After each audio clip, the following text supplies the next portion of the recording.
Bismillahirrahmanirrahim. Assalamualaikum warahmatullahi wabarakatuh. Semenjak saya posting kemarin video tentang Mardigu, Bosman yang kena COVID dan kemudian mendapatkan cara baru yang beliau sampaikan itu jarang dilakukan oleh banyak orang, tapi beliau berkesempatan mendapatkan plasma darah dari pasien COVID yang sudah sembuh dan ternyata itu proses penyembuhannya sangat cepat sekali gitu, dibandingkan dengan cara-cara lain. Walaupun tentu bisa jadi pola penyembuhannya dibarengi dengan yang lain. Tapi berdasarkan pengalaman dan pengamatan yang dilakukan oleh seorang Mardigu, saya kira beliau tentu tidak akan mengambil resiko besar tanpa ada sebuah data yang valid yang sudah dipegang oleh beliau. Maka ini menjadi riuh dan ramai di media. Kita lihat di komentar-komentar di video ini juga menarik gitu. Banyak diskusi yang bisa kita kemudian lanjutkan menjadi sebuah gerakan yang mudah-mudahan bisa didengar oleh pemerintah gitu. Kita coba bahas ya dari diskusi-diskusi kita di komentar di video yang sebelumnya. Seperti kita lihat nih dari Yudi, ada udang di balik batu bro. Kita tahu bahwa banyak hal-hal yang kemudian tidak terungkap ke media. Kita tahu ada pembelian yang sudah sangat banyak dilakukan baik untuk vaksin maupun tes PCR, tes rapid test dan sebagainya ya. Yang itu sudah menghabiskan anggaran yang sangat-sangat besar. Dari Subarini SPD, penipuan, kekerasan, rencana penculikan, berkedok COVID, mengerikan. Ya, ini saya kira mungkin yang dimaksud oleh beliau ketika saya berbicara tentang aktivis Walhi di Kalimantan Timur ya, yang mensinyalir adanya upaya-upaya untuk membungkam para aktivis dengan dalih COVID. Dan itu sih ya mesti kita waspadai, walaupun mungkin tentu juga kita tidak bisa lantas membalik 180 derajat bahwa COVID itu tidak ada, tapi COVID dijadikan sebagai sebuah alat untuk mencengkram, untuk membungkam. Ya, sinyalemen itu muncul dan ini yang harus dijelaskan oleh pemerintah dengan seterang-terangnya. Ada dari Putra Salbos Fawi. COVID adalah alat untuk menyembunyikan koruptor di Indonesia supaya bebas kemana-mana pakai masker dan kacamata. Bayar di depan KPK, aparat nggak kenal juga kalau DPO ini. Tujuan pemerintah saat ini menyembunyikan orang koruptor bisa jadi kerjasama untuk meraup uang rakyat. Ya nggak gitu juga kali ya. Yang dimaksud oleh Putra Salbos Fawi ini ya menggambarkan keresahan rakyat jelata lainnya bahwa kita sudah capek sekali dengan apa yang muncul di berbagai media. Banyak para koruptor yang masih bebas berkeliaran, tapi para aktivis yang memperjuangkan demokrasi justru dicengkram. Nah, sehingga muncul kalimat-kalimat yang ya hiperbolik gitu. Akhirnya fakta dihiperbolik. Mudah-mudahan sih ini menjadi catatan buat pemerintah bahwa mestinya COVID ini tidak dijadikan alat untuk membungkam. Jadi Dirman, nanti nggak laku bang vaksinnya. Ya itu dia, sinyalemen ke sana kan menjadi sangat kuat ya. Tapi ya ini PR pemerintah untuk segera menjelaskan bahwa apa yang terjadi dengan Bosman Mardigu ini sesuatu yang harus menjadi trigger. Karena beliau berani bersuara di media sosial, maka tentu ini harus segera dimanfaatkan untuk mendorong pemerintah berbicara tentang bagaimana efektivitas plasma darah ini dari pasien yang sudah sembuh untuk dimanfaatkan pada pasien yang sedang menderita COVID hari ini. Karena Mardigu orang baik, makanya pada saat dia sakit Allah kirim dokter baik juga untuk membantu dari Syahrini Yunaini. Saya sepakat ya, karena kenanya ke orang baik maka ini menjadi manfaat untuk rakyat kebanyakan. Dari Joko Dia kirim ke Instagramnya Anis Bung. Ya saya kira sih para pejabat saya yakin sudah tahu, karena kan PMI saja sudah melakukan, RSPAD saja sudah melakukan, dan beberapa orang ya sudah sangat terbantu dengan metode ini. Yang persoalannya sekarang tinggal bagaimana pemerintah mau untuk menyampaikan informasi ini dengan jelas, dengan terang, dan kemudian Pak Jokowi melalui instruksinya bisa mendorong 380 pasien yang sudah sembuh dari COVID ini untuk segera memberikan plasma darahnya ke PMI. Kan begitu ya maksud ujungnya ke situ gitu. Jadi Taufik Rahman, mantap Bang Saiful, terima kasih infonya. Pantas Bos Mardigu sempat menghilang dari YouTube. Semoga kita selalu diberikan kesehatan. Amin ya Allah ya Rabbal Alamin. Jadi Sarjiman DP, masalahnya ranah kesehatan digunakan untuk jadi kepentingan ranah politik dan ekonomi. Bila ranah kesehatan untuk kesehatan, ya cepat teratasi pandemi ini. Ya saya kira saya setuju sekali ya dengan Bang Sarjiman ini. Ini pandemik ada benar, tapi kemudian ketika ini dipolitisasi, maka menjadi banyak persoalan lain yang kemudian berimbas gitu. Kalau kita lihat di sumbernya sendiri di Wuhan dilakukan lockdown dan kemudian cepat teratasi. Nah, sedangkan kita kemudian mempertimbangkan anggaran negara, mempertimbangkan roda perekonomian dan berbagai aspek lainnya sehingga menjadi setengah-setengah, ya akhirnya menjadi bukan setengah. Ini malah kurang dari setengah.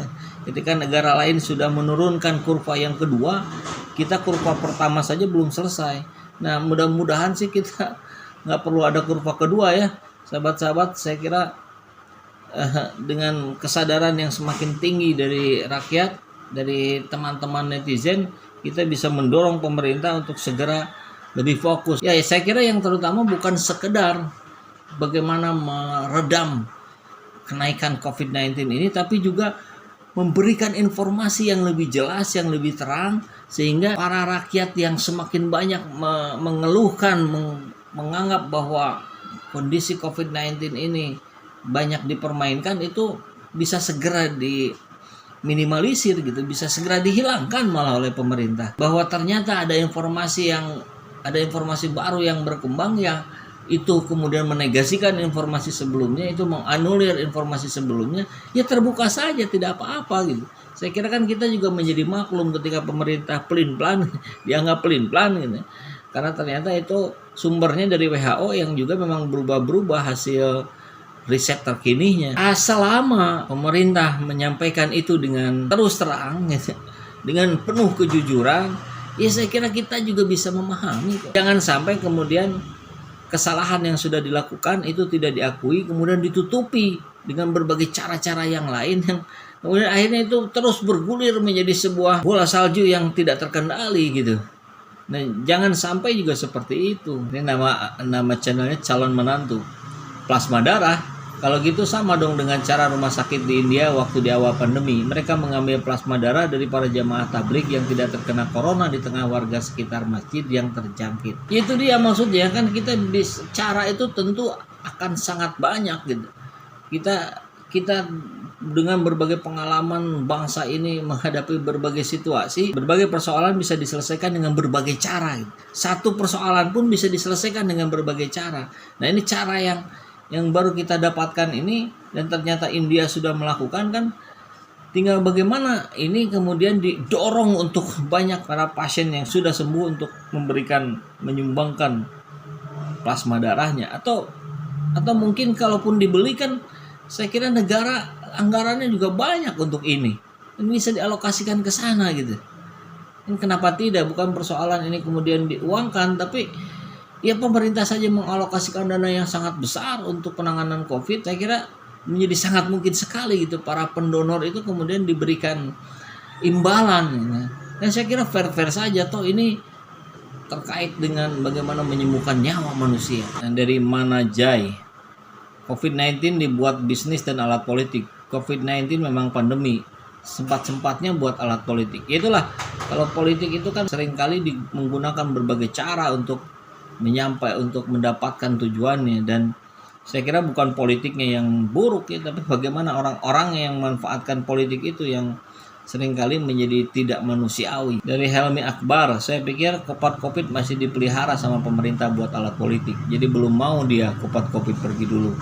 Ya inilah suara-suara yang muncul di masyarakat, dan saya kira pemerintah harus segera menegaskan bahwa itu tidak terbukti, bahwa itu salah gitu. Tapi kan persoalannya bukan pada apa yang disampaikan, tapi apa yang diperbuat oleh pemerintah. Betul tidak gitu?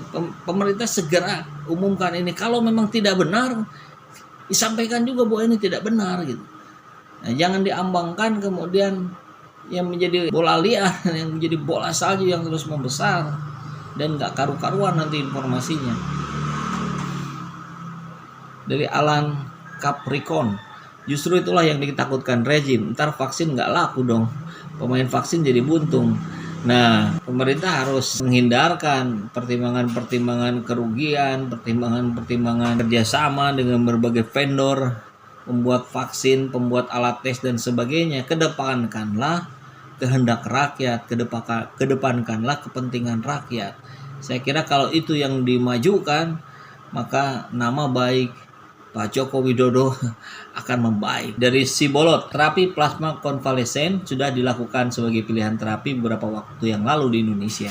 Tapi ada persyaratan medis yang perlu diperhatikan dan diberikan tidak sebagai terapi tunggal. Nah, ini informasi ini yang perlu disampaikan oleh pemerintah gitu. Ya terserahlah, mau ID yang bicara, mau Menteri Kesehatan yang bicara.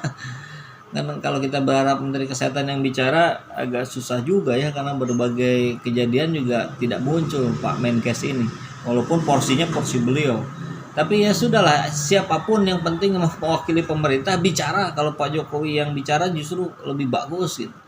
Kemudian jelaskan, berikan edukasi kepada rakyat. Jangan sampai rakyat kemudian kebingungan dapat info begini, ternyata berbeda, ternyata faktanya sebaliknya.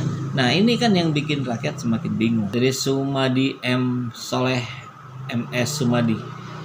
Usul tolong berita ini diangkat di ILC secepatnya. Ya, ILC memang menjadi ruang diskusi rakyat Indonesia hari ini yang banyak dinanti ya, karena banyak memunculkan informasi yang seimbang. Dan saya kira ya mungkin karena Ilyas pun sudah tahu ya, tinggal memilih waktu yang tepat.